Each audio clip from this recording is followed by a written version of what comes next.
Sue Origin, Musk tweeted on X ironically. What happened? SpaceX is building the launch tower for Starship at LC-39A, Cape Canaveral, the cradle of aerospace. This site, known for its Falcon 9 launches, will soon witness the mightiest rocket ever built. But this development won't be without its hurdles. The main obstacle is another tech billionaire, Jeff Bezos. What has he done? What potential challenges does this pose for SpaceX? Let's find out in today's episode. If we can't do it, don't worry, we can sue. The Federal Aviation Administration, FAA, has announced its intention to prepare an environmental impact statement to assess the potential environmental impacts of licensing SpaceX to operate the Starship Super Heavy spacecraft at Launch Complex 39A. LC-39A, at the Kennedy Space Center, KSC, in Florida. SpaceX has proposed constructing a launch, landing, and related infrastructure facilities at and near LC-39A. Immediately after the announcement, Jeff Bezos' company, Blue Origin, submitted a scope comment outlining its opposition. They specifically emphasized the proposed action to prepare an EIS to evaluate the potential environmental impacts of licensing SpaceX to operate the Starship Super Heavy launch vehicle at Launch Complex 39A. Blue Origin's scope comment highlighted critical infrastructure concerns focused on SLC-36, LC-2, and LC-1 to LC-4. They also detailed various systems and personnel involved. In their 4-page PDF document, Blue Origin asserts that the EIS does not ensure the protection of company and personal property, employee and company safety, government assets, access to necessary airspace, and maritime resources. They raise concerns about the environmental impact of Starship launches, including ground systems, transportation, in-flight effects, and potential anomalies. Furthermore, Blue Origin emphasizes that the operations of the Starship Super Heavy are projected to have significantly greater environmental impacts than any other launch system currently operating at KSC or CCFS. With a capacity of up to 5,200 tons of liquid methane, the Starship Super Heavy may require safety buffers that could encroach on the operational areas of other companies, government facilities, and public spaces. While specific safety margin data has not been disclosed, given the anticipated launch frequency and vehicle scale, the impact of Starship Super Heavy operations at KSC could surpass those at Starbase. Look, Blue Origin is a company that hasn't even reached orbit yet. Although they hardly launch any rockets these days, they have a full team of lawyers to ensure that the environment takes priority over anything SpaceX does. To address their concerns, they've proposed several measures to the FAA that directly impact Starship operations. The main proposals from Blue Origin include limiting Starship Super Heavy's launch and landing rates and related activities to minimize impacts identified by Blue Origin, building additional infrastructure at the Florida Launch Complex for Starship to accommodate more entities and prevent conflicts with other organizations and systems. Investing in enhancing the entire launch complex infrastructure, including reinforcing existing facilities and constructing new ones to divert traffic away from the proposed action area. Restricting Starship Super Heavy's operating hours to minimize conflicts with other companies. Implementing measures to mitigate potential impacts of Starship Super Heavy operations that may require evacuation or disruption of other companies' operations. Requiring SpaceX or the government to compensate third parties for direct losses or long-term impacts on their operations caused by Starship Super Heavy activities. Last but not least, implementing mandatory independent penalties for SpaceX if operations are conducted outside the EIS framework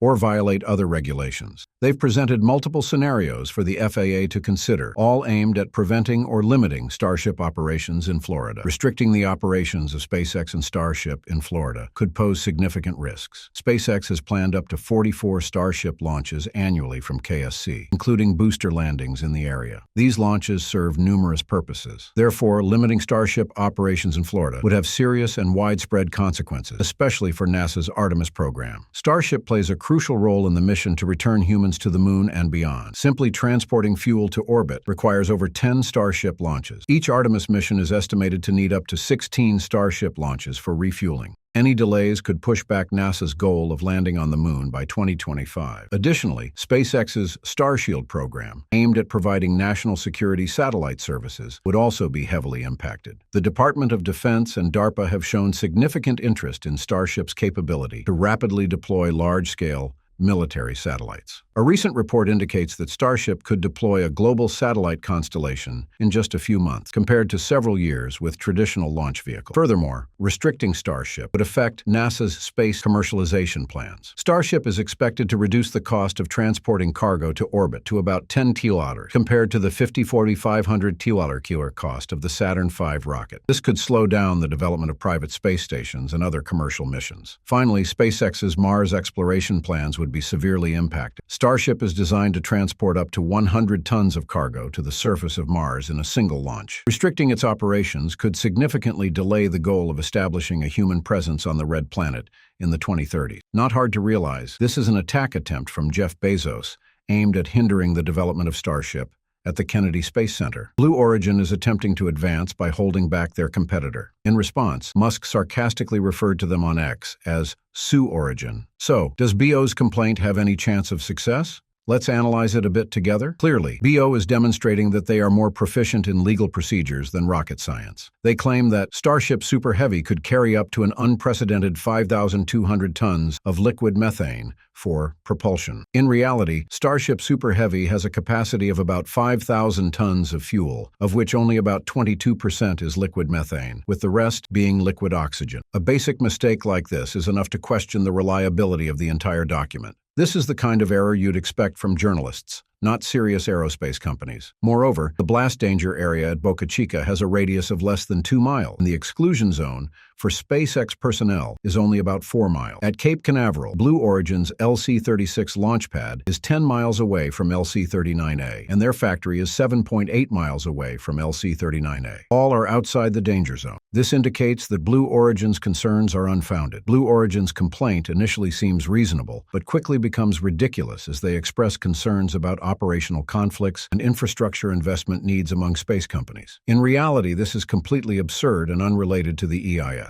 The EIS focuses on environmental impacts, not resolving logistical issues between private companies. If Blue Origin truly wants to improve infrastructure or reduce conflicts in launch schedules and operations, the companies should negotiate directly with each other and work with NASA and the U.S. Air Force. If the United States cannot allow frequent launches of a super heavy-lift vehicle like Starship from Cape Canaveral, we are essentially ceding space dominance in the 21st century to China. Cape Canaveral is not just an ordinary launch site. It's a specialized space hub with nearly 70 years of history, having witnessed over 3,500 launches since the 1950s. If we cannot increase the launch frequency at this purpose-built facility, achieving this elsewhere in the U.S. will be even more challenging. What do you think? Do you believe Blue Origin can pose any significant obstacle for SpaceX with this move? Let's comment below. It's not the first time anyway. Elon Musk and Jeff Bezos, two of the world's leading tech billionaires, have a decades-long rivalry in the space race. Musk has seen success with SpaceX, launching numerous rockets and manned missions into space. Meanwhile, Bezos has yet to launch New Glenn even once. Their relationship has been far from smooth. In 2013, Blue Origin filed a formal complaint against SpaceX to prevent the exclusive use of LC-39A. In another twist, on August 13, 2021, Blue Origin sued the U.S. Court of Federal Claims, challenging NASA's decision to award a $2.9 billion contract to SpaceX for developing the Starship HLS, a lunar lander. However, on November 4, 2021, the court dismissed Blue Origin's lawsuit. The two billionaires will continue their public rivalry in the long journey ahead. But Blue Origin needs to move faster. They should realize that blocking others won't get their payloads into orbit any sooner. All right, that's it for today. Thank you for watching, and we'll see you next time.